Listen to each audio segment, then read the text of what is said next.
Bienvenue sur LinguaWire français A2. Aujourd'hui, nous parlons de discussions entre les États-Unis et l'Iran, puis d'un procès en Malaisie.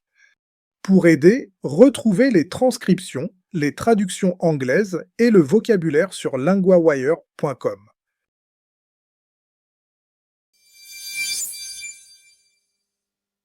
Nouvelle discussion entre Washington et Téhéran. Nous retrouvons maintenant Claire, correspondante de LinguaWire pour les affaires internationales. Oui, Louis. Donald Trump a dit que de nouvelles discussions avec l'Iran commenceraient lundi. Donc, il parle encore de négociations, alors que la situation reste tendue. Exactement. Il a aussi dit avoir arrêté des frappes très importantes. Des frappes, donc une vraie menace militaire. Et qu'a-t-il dit sur le moment? Il a expliqué que les discussions commenceraient lundi après-midi.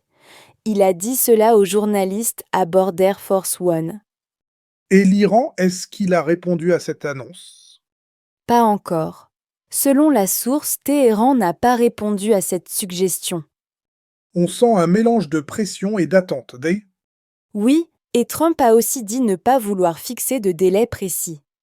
Il a donc laissé la porte ouverte, mais sans promesse claire. C'est ça. Il a dit être prêt à agir tout moment, sans vouloir tuer des gens. Cette phrase montre bien le ton qu'il veut donner.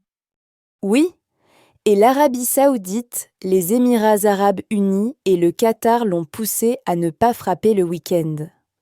Donc d'autres partenaires régionaux lui ont demandé de freiner l'action. Oui, il a dit qu'un accord était possible sur Hormuz et le nucléaire. Et il y a déjà eu un effet sur les marchés, je comprends bien. Tout à fait. Lundi matin, les prix du pétrole ont baissé en Asie après cette annonce. Une baisse rapide, donc les marchés réagissent tout de suite. Oui, car les traders suivent les risques maritimes dans le détroit d'Ormuz. La situation reste fragile.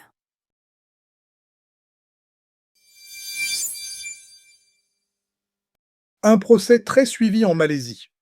Nous retrouvons maintenant Hugo, correspondant de LinguaWire pour la justice. Oui, Louis, un adolescent est jugé en Malaisie pour le meurtre présumé d'une camarade de classe. Le mot important ici, c'est bien présumé. On parle d'une accusation, pas d'une condamnation. Exactement. Le garçon est accusé d'avoir tué Yap Ching Shuen, 16 ans, en octobre dernier. Et l'affaire a choqué le pays, si l'on en croit les réactions. Oui, elle a beaucoup marqué l'opinion. Le corps de la jeune fille a été trouvé dans les toilettes de son école, avec plusieurs coups de couteau. C'est une image très dure. Que sait-on du garçon? Il avait 14 ans au moment des faits. Il a plaidé non coupable. Donc le procès doit encore dire ce qui s'est passé exactement. Oui, et si le tribunal le déclare coupable, il pourrait passer des décennies en prison.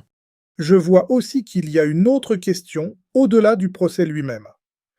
Oui, c'est le débat sur les réseaux sociaux. La police a dit qu'il pouvait avoir influencé le garçon. C'est un sujet très sensible, surtout avec des enfants. Absolument. La police a aussi confirmé qu'une note avait été trouvée sur lui à son arrestation. Cette note alimente donc les discussions. Oui, mais on parle seulement d'éléments rapportés. Ils nourrissent le débat, sans prouver à eux seuls quoi que ce soit. Et il y a aussi une question d'âge, non? Oui, en Malaisie, le garçon ne peut pas être identifié publiquement, car il est mineur. Et cela change aussi la peine possible. Tout à fait. Il n'aura pas la peine de mort s'il est coupable, mais il pourrait recevoir une très longue prison et même la flagellation.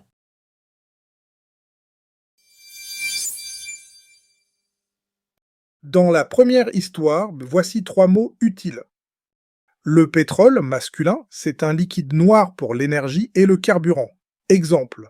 Le pétrole coûte plus cher quand le transport est difficile.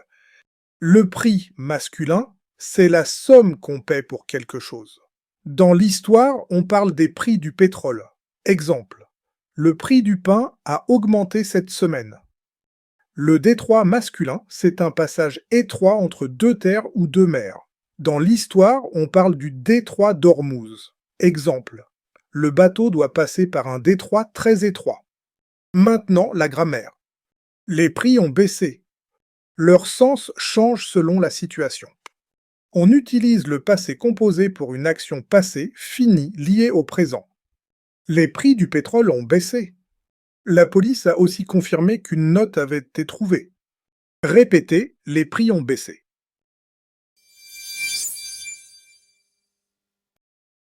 Before you go, do you actually know your level and your strengths and weaknesses? Take LinguaWire's quick language assessment.